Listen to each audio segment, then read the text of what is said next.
추수감사하면 저는 과일이 생각이 납니다. 작년 추수감사주일 예배에는 우리 주일학교 학생들이 과일을 하나씩 집에서 가져와서 하나님의 제단 앞에 드렸던 것을 여러분 기억하실 것입니다. 우리 교회뿐 아니라 사실 많은 교회들이 이 추수감사주일에는 추수한 것들을 하나님 앞에 가지고 나오는데 대부분 과일을 하나님 앞에 가지고 나옵니다. 근데 여러분은 어떤 과일을 좋아하십니까? 저는 잼이나 쿠키에 올리는 토핑 같은 경우 사과나 복숭아 이렇게 가공된 것들을 좋아하지만 직접 먹는 과일로는 복숭아를 좋아합니다. 그러면 여러분, 하나님은 무엇을 받으시기 원하실까요? 하나님은 어떤 과일을 좋아하실까요? 오늘 추수감사주일에 여러분은 하나님께 무엇을 드리고자 하십니까? 여러분, 무엇을 가지고 나오셨습니까? 이 질문을 여러분 마음속에 기억하시기를 바랍니다. 오늘은 빌립보서를 우리가 오늘부터 살펴보는데요. 빌립보서는 바울이 빌립보 교회에 보내는 편지로서 빌립보 교회는 바울에게 있어서 매우 특별한 그러한 교회였습니다. 바울이 2차 전도 여행지로 처음 결정한 곳은 사실 소아시아 지방을 도는 것이었습니다. 그런데 성령께서 그 길을 막으셨고 밤에 마게도냐 사람 하나가 나타나서 서서 마게도냐로 건너와서 우리를 도우라 그렇게 청하는 환상을 바울이 보게 됩니다. 바울은 그 환상을 하나님의 부르심이라 인정하고는 마게도냐를 2차 전도 여행지로 정하게 됩니다. 이렇게 바울은 마게도냐에 대한 원대한 꿈을 가지고 마게도냐로 갔는데 빌립보는 바울이 2차 전도 여행 중에 가장 먼저 방문한 도시로 마게도냐 지역은 가장 큰 도시라 그렇게 성경이 말씀하십니다. 바울은 아마도 하나님께서 마게도냐로 인도하셨고 또 빌립보는 마게도냐에서 가장 큰 도시이기 때문에 많은 열매를 맺을 것이라 그렇게 기대했을 것입니다. 그렇지만 빌립보에는 유대인들의 회당이 없어서 바울이 사람들을 많이 만나지 못하였을 뿐만 아니라 결국 복음을 전할 기회를 좀처럼 얻지 못했습니다. 그렇게 수일을 유하다가 바울과 일행은 안식일에 기도하기 위하여서 성박 강가로 나갔는데 그곳에 모여 있던 몇몇 여인들을 만나게 되었습니다. 그리고 그들 중에 자색 옷감 장수 루디아가 있었고 그 루디아가 예수 그리스도를 영접하게 되어서 빌립보에서 예수를 믿은 첫 번째 사람이 되었습니다. 그 일 후에 바울은 빌립보에서 점치는 귀신 들린 여종 하나를 만났습니다. 이 여종은 귀신의 힘을 빌어서 점을 쳐서 주인들에게 큰 이익을 주는 자였다 그렇게 말씀하고 있습니다. 그런데 바울이 이 여종을 만나서 그 안에 있던 귀신을 쫓아내었고 이 여종은 더 이상 점을 칠 수 없게 되었습니다. 그러자 이 여종의 주인들이 더 이상 돈을 벌 수 없게 됨으로 인하여서 바울을 고소하게 되었고 바울은 빌립보의 감옥에 갇히게 되었습니다. 감옥 안에서 또 바울과 실라는 기도와 찬송에 열중하였고 그들이 기도와 찬송을 하는 중에 밤에 큰 지진이 일어나서 옥문이 열렸습니다. 감옥을 지키던 간수는 죄수들이 도망했다 생각하고 칼을 빼어서 자결하려고 했는데 도망가지 않은 바울이 이를 말렸습니다. 그리고 이 일로 인해서 간수와 그의 가족들이 예수를 믿게 되었습니다. 그리고 석방된 바울은 이 일 후에 빌립보를 쫓겨나듯 떠나게 되는데 루디아와 귀신 들렸던 아이와 그리고 간수의 가족이 아마도 빌립보 교회를 세운 빌립보 교회의 멤버들이 되었을 것으로 그렇게 보여지는 것입니다. 그런데 여러분, 이 빌립보 교회의 구성원들을 한번 보십시오. 튼튼해 보입니까? 건강해 보입니까? 강해 보입니까? 그렇지 않습니다. 지극히 연약해 보일 것입니다. 루디아는 당시 멸시를 받던 여성이었고 귀신 들렸던 여종도 여자일 뿐만 아니라 귀신이 들렸었다라는 그러한 치명적인 약점을 가지고 있었습니다. 그리고 간수 역시도 아무런 힘이 없는 그저 이방인에 불과했던 것을 우리는 보게 됩니다. 그럼에도 불구하고 이렇게 연약해 보이는 빌립보 교회가 바울에게는 큰 기쁨과 또한 감사의 이유가 되었습니다. 오늘 본문 3절에 보시면 내가 너희를 생각할 때마다 나의 하나님께 감사하며 간구할 때마다 너희 무리를 위하여 기쁨으로 항상 간구한다, 그렇게 말씀하고 있습니다. 7절에는 내가 너희 무리를 위하여 이와 같이 생각한다, 그렇게 말씀하고 있고, 8절에는 내가 예수 그리스도의 심장으로 너희 무리를 얼마나 사모하는지 하나님이 내 증인이시니라, 이렇게 말씀하십니다. 바울은 빌립보 교회로 인하여 하나님께 감사하고 있고, 빌립보 교회가 바울에게는 큰 기쁨이요, 그래서 빌립보 교회는 바울의 마음속에 항상 있다, 그렇게 고백하고 있는 것입니다. 나는 너희를 사랑한다, 너희는 내 마음속에 항상 있다, 그렇게 고백합니다. 그렇다면 여러분, 이렇게 빌립보 교회가 바울의 마음 깊은 곳에 자리를 잡고 바울에게 큰 기쁨이요 감사의 요건이 되었던 이유가 무엇이겠습니까? 그것은 5절에 너희가 첫날부터 까지 복음을 위한 일에 참여하고 있기 때문이라, 이렇게 말씀하십니다. 그리고 7절에 보시면 내가 너희 무리를 위하여 이와 같이 생각하는 것이 마땅하니 이는 너희가 내 마음에 있음이며 나의 매임과 복음을 변명함과 확정함에 너희가 다 나와 함께 은혜에 참여한 자가 됨이라, 이렇게 말씀하십니다. 곧 빌립보 교회의 교인들은 자신들이 구원받았다 하는 그 사실에 만족하고 있지 않고 바울의 사역에 동참하고 동역했다라는 것을 말씀해 주고 있는 것입니다. 이 빌립보 교회는요, 바울에 의해서 교회가 세워진 이후로 끊임없이 바울을 후원한 유일한 교회였습니다. 아시는 대로 바울은 순회 전도자였습니다. 다메섹으로 가는 길에 예수님을 만나 회심한 이후에 안디옥 교회의 교사로 있던 바울은 안디옥 교회로부터 파송을 받아서 여러 지역을 돌아다니며 그리스도의 복음을 전하는 일에 헌신했습니다. 그렇기 때문에 바울은 일정한 수입이 없었습니다. 바울은 성도들의 헌금으로 생활을 유지해야만 하는 그러한 사람이었습니다. 그렇지만 당시에 바울과 같은 순회 전도자들에게 선뜻 헌금을 내어주는 그러한 교회는 많지 않았습니다. 그래서 바울이 고린도에 있을 때에는 바울과 같은 직종을 가진 브리스길라와 아굴라 부부와 함께 천막을 만들면서 생계를 유지했던 것을 여러분 기억하실 것입니다. 아무도 바울을 도우려 하지 않았기 때문에 바울은 고린도에서 천막을 만들어야 했다는 것입니다. 그런데 그러한 때 바울에게 헌금하여서 그의 필요를 채워주었던 유일한 교회가 바로 빌립보 교회였습니다. 빌립보서 4장 15절에 보시면 빌립보 사람들아 너희도 알거니와 복음의 시초에 내가 마게도냐를 떠날 때에 주고받는 내 일에 참여한 교회가 너희 외에 아무도 없었느니라, 이렇게 말씀하십니다. 또한 데살로니가에 있을 때에도 너희가 한 번뿐 아니라 두 번이나 나의 쓸 것을 보내었도다, 이렇게 말씀하고 있습니다. 빌립보 교회는 바울을 후원했던 유일한 교회입니다. 뿐만 아니라 빌립보 교회는 바울을 걱정하고 그를 위하여서 끊임없이 기도했던 교회였습니다. 바울이 빌립보서를 빌립보에 보낸 이유는 빌립보서를 빌립보에 보낸 거 맞죠?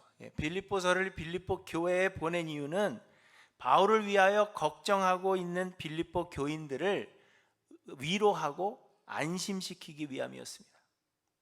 바울은 지금 감옥 안에 있습니다. 그리고 바울을 시기하여서 바울을 괴롭게 하는 일에 헌신한 사람들이 있었습니다. 그래서 빌립보 교회의 성도들은 바울을 걱정하고 있었던 것입니다. 또한 바울의 사역을 돕는 에바브로디도라는 사람이 있었는데 이 사람이 병들어 죽게 되었다 하는 소식을 빌립보 교회의 교인들이 듣고 걱정하고 있었습니다. 그래서 바울은 병이 나은 에바브로디도의 편에 편지를 빌립보 교회에 보내어서 에바브로디도를 직접 보여주고 빌립보 교회에 보내는 편지를 통하여 빌립보 교회의 성도들을 위로하기를 원했던 것입니다. 나도 괜찮고 에바브로디도도 괜찮고 모두가 다 잘 지내고 있고 복음 전하는 일에 여전히 힘쓰고 있다, 이렇게 하기를 원하였다는 것입니다. 그런데 여러분, 이처럼 빌립보 교회의 성도들은 바울의 사역에 동역했습니다. 바울의 쓸 것을 채워주었을 뿐만 아니라 바울을 위하여 기도함으로 바울이 복음 전파의 사역을 잘 감당하도록 그를 돕고 협력한 것입니다. 그래서 빌립보 교회의 성도들은 바울의 마음속에 자리하고 있었고, 바울은 빌립보 교회의 성도들을 특히 생각했으며 그들로 인하여 기뻐할 뿐만 아니라 나는 하나님께 너희로 인하여 감사한다, 그렇게 말씀하고 있는 것입니다. 그런데 여러분, 바로 이것이 우리가 하나님께 드릴, 하나님이 기뻐하실 열매입니다. 바울의 기쁨은 곧 우리 하나님의 기쁨입니다. 바울이 기뻐했다 하는 것은 하나님도 기뻐하셨다는 것입니다. 그래서 빌립보 교회의 성도들이 바울의 기쁨이었다 하는 것은 곧 빌립보 교회의 성도들이 하나님께도 기쁨이 되었다는 것을 말씀하고 있는 것입니다. 그런데 우리 하나님은 우리의 재물을 기뻐하시는 것이 아님을 말씀하십니다. 이사야 1장 10절에 보시면 하나님께서 말씀하십니다. 너희의 무수한 재물이 내게 무엇이 유익하뇨? 나는 수양의 번제와 살찐 짐승의 기름에 배불렀고 나는 숫송아지나 어린 양이나 숫염소의 피를 기뻐하지 아니하노라. 우리가 하나님께 실제적인 열매를 드리는 것, 우리가 추수한 것의 일부를 하나님께 드리거나 우리가 세상에서 얻은 물질을 하나님께 드리는 것을 하나님께서 기뻐하시는 것이 결코 아니라는 것입니다. 왜일까요? 왜냐하면 세상의 모든 것이 다 하나님의 것이기 때문입니다. 시편 50편에 보시면 이렇게 말씀하십니다. 나는 내 재물 때문에 너를 책망하지는 아니하리니 내 번제가 항상 내 앞에 있음이로다. 내가 내 집에서 숫소나 내 우리에서 숫염소를 가져가지 아니하리니 이는 삼림의 짐승들과 뭇 산의 가축이 다 내 것이며 산의 모든 새들도 내가 아는 것이며 들의 짐승도 내 것이미로다. 내가 가령 줄여도 내게 이르지 아니할 것은 세계와 거기에 충만한 것이 내 것이미로다. 이렇게 말씀하십니다. 그걸 우리가 하나님께 많이 봉헌한다고 해서 하나님이 그것을 기뻐하지 않으시는 것입니다. 여러분, 그렇다고 봉헌할 필요가 없다는 말은 아닙니다. 우리의 가진 모든 것이 하나님의 것이기 때문에 하나님의 역사를 위해 하나님께 드리는 것이 옳은 것입니다. 빌립보 교회의 성도들도 바울의 쓸 것을 공급했습니다. 그러나 하나님의 것을 하나님께 드렸다고 해서 그것이 하나님의 기쁨이 되는 것은 아니라는 것을 알고 있는 것입니다. 빌립보 교회의 성도들이 바울에게 기쁨이 되었던 것은 그들이 헌금을 했기 때문이 아니라 그들이 바울의 사역에 동참했기 때문이라는 것을 말씀하고 있는 것입니다. 그들이 바울에게 헌금을 보낸 것은 복음 사역에 동참하고 있다라는 하나의 형식이었고, 그래서 바울은 그 헌금 때문에 기뻐하고 있는 것이 아니라 너희가 나의 사역에 동참하고 있는 그 마음 때문에 내가 기뻐한다, 그렇게 말하고 있는 것입니다. 또한 하나님은 우리의 종교적 의식을 기뻐하지 않으십니다. 하나님은 이사야 선지자를 통하여 또 말씀하셨습니다. 분향은 내가 가증히 여기는 바요, 월삭과 안식일과 대회로 모이는 것도 그러하니 성회와 아울러 악을 행하는 것을 내가 견디지 못하겠노라. 내 마음이 너희의 월삭과 정한 절기를 싫어하나니 그것이 내게 무거운 짐이라 내가 지기에 곤비하였느니라. 이렇게 말씀하십니다. 여러분, 미국 사람들은, 우리도 미국 사람이지만 대체적으로 주일 예배에 정기적으로 참석하지 않지만 부활절이나 추수감사절 그리고 성탄절이 되면 깨끗한 옷을 차려입고 교회를 갑니다. 그렇게라도 교회에 가면 하나님께서 기뻐하시고 복을 주실 것이다, 그렇게 믿기 때문이고, 그래서 사람들이 당신의 종교가 무엇입니까 물으면 나는 기독교인입니다 이야기합니다. 왜요? 이 새미를 교회를 가기 때문에 기독교인이라고 이야기하는 것입니다. 그런데 하나님은 이를 싫어하신다고 말씀하십니다. 여러분, 우리도 주일 예배에 참석하고 이렇게 절기를 지키는 것을 하나님께서 기뻐하실 것이라 생각하지만 하나님은 우리가 이 절기 지키는 것 때문에 기뻐하시는 것이 아님을 분명히 말씀하고 있습니다. 하나님께서 기뻐하시는 것은 우리가 절기를 지키고 종교적인 의식을 행하는 것을 기뻐하시는 것이 아니라 우리가 복음 전파의 사역에 힘을 낼 때 하나님은 기뻐하십니다. 왜냐하면 그것이 우리에게 맡기신 새 사명이요, 우리가 사명을 다할 때 하나님은 기뻐하실 것이기 때문입니다. 예수님께서 하늘로 가실 때 말씀하셨습니다. 하늘과 땅의 모든 권세를 내게 주셨으니 그러므로 너희는 가서 모든 민족을 제자로 삼아 아버지와 아들과 성령의 이름으로 세례를 베풀고 내가 너희에게 분부한 모든 것을 가르쳐 지키게 하라. 볼지어다 내가 세상 끝날까지 너희와 항상 함께 있으리라. 사랑하는 성도 여러분, 이것이 하나님께서 저에게 주신 사명이요 또 여러분에게 주신 사명임을 기억하시기 바랍니다. 이것이 우리 모두의 사명이며 이 땅을 살아가는 동안 우리가 힘써야 할 일이고 주께 드려야 할 열매가 되는 것입니다. 우리의 드리는 것이, 우리가 하나님께 봉헌하는 것이 복음 전파의 사명을 위해 우리의 마음을 담아 드리는 것이 아니라면 하나님은 이를 기뻐하지 않으십니다. 우리의 삶이 예수 그리스도의 영광을 드러내지도 못하고 또한 우리가 삶에서 예수 그리스도를 전혀 증거하지도 않으면서 드리는 우리의 예배를 하나님은 결코 기뻐하지 않으실 뿐만 아니라 싫어하신다, 그렇게 말씀하고 있는 것입니다. 일주일 동안 내 입을 열어서 예수 그리스도를 한 번도 증언한 적이 없는데, 예수 그리스도를 자랑한 적이 없는데 이 자리에 앉아서 손들고 눈물을 흘리며 기도한다고 해서 하나님 그거 기뻐하지 않으신다는 것입니다.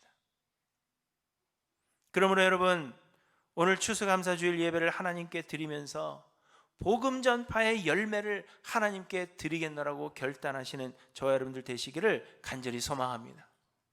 우리가 하나님께 드릴 열매는 실제적인 열매도 아니며 세상에서의 우리의 업적도 아니고 또 절기를 따라 드리는 우리의 예배 의식도 결코 아닙니다. 우리가 하나님께 드릴 열매는 복음 전파의 사역에 동참하는 것임을 여러분 잊지 않고 기억하시기를 바랍니다. 그러므로 여러분, 무엇이 하나님께 영광이 될 것인지를 고민하며 행하시기를 바랍니다. 때를 얻든지 못 얻든지 예수 그리스도를 자랑하고자 힘쓰십시오. 하나님께서 우리 모든 것들로 자기의 육신의 평안함을 위해 쓰지 마시고 그리스도의 복음 사역을 위해 사용하시기 바랍니다. 하나님은 천천의 수양이나 만만의 강물 같은 기름보다 정의를 행하여 하나님의 영광을 드러내고 그리스도를 전하는 것을 기뻐하신다, 그렇게 우리에게 말씀하십니다. 그런데 여러분, 이는 우리의 힘이나 노력으로 되지 않습니다. 대신 이 모든 것이 성령의 역사입니다.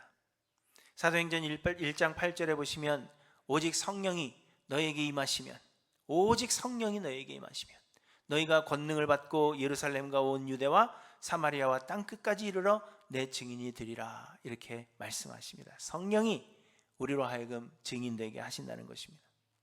우리가 우리의 힘으로 하나님이 기뻐하실 열매를 준비하고 하나님의 기쁨이 되어야 한다면 여러분, 우리에게는 소망이 없습니다. 우리의 힘으로, 우리의 능력으로 하나님께 드릴 열매를 만들어야 된다 한다면 소망이 없습니다. 왜냐하면 우리는 할 수 없기 때문입니다. 그러나 이 모든 것을 성령께서 우리 안에서 대신 이루신다는 것입니다. 여러분, 그러면 우리가 어떻게 성령을 받을 수 있습니까? 성령 역시도 우리가 노력해서 받는 것이 아닌 하나님의 선물이지만 성경은 우리에게 이렇게 말씀하십니다. 베드로가 이르되 너희가 회개하여 각각 예수 그리스도의 이름으로 세례를 받고 죄사함을 받으라, 그리하면 성령의 열매를 받으리니. 그리고 또한 너희 하늘 아버지께서 구하는 자에게 성령을 주시지 않겠느냐, 이렇게도 말씀하십니다. 성령을 어떻게 받는가, 이것만으로도 몇 시간을 해야 합니다. 신학교에서는 1학기를 이걸 해야 되는 거예요. 근데 그냥 너무 복잡하니까 간단하게 이야기하면 성경이 말씀하신 대로 회개하고 죄사함을 받고 하나님께 구하면 성령을 주신다는 것입니다. 그러므로 여러분, 예수 그리스도를 믿고 죄를 자복하고 회개하십시오. 그리고 하나님께 성령으로 충만케 하시기를 간구하시기 바랍니다. 곧 내 안에 있는 가득한 못난 자아를 버리고 성령의 충만함을 간구하십시오. 주의 성령이 우리 가운데 충만하여서 복음 전파의 열매를 하나님께 드림으로 하나님의 기쁨이 되는 하일랜드 교회 성도님들 모두 되시기를 간절히 소망합니다. 사랑하는 성도 여러분, 하나님께 드릴 수 있는 하나님의 기쁨이 되는 열매, 우리가 주께 드려야 할 열매가 과연 무엇입니까? 여러분 마음속에 항상 질문하시고 오늘의 말씀을 마음에 새김으로 주께서 기뻐하시는 열매를 드리는 저와 여러분들 되시기를 간절히 소망합니다. 복음 전파의 사역에 우리가 때를 얻든지 못 얻든지 힘써서 그저 절기 때마다 드리는 이 예배에 만족하는 것이 아니라 복음을 전하는 우리의 삶이 하나님께서 기뻐하시는 귀한 열매가 되어 하나님께 기쁨이 되는 하일랜드 교회 모든 성도님들 되시기를 주님의 이름으로 간절히 축원합니다. 기도하십니다.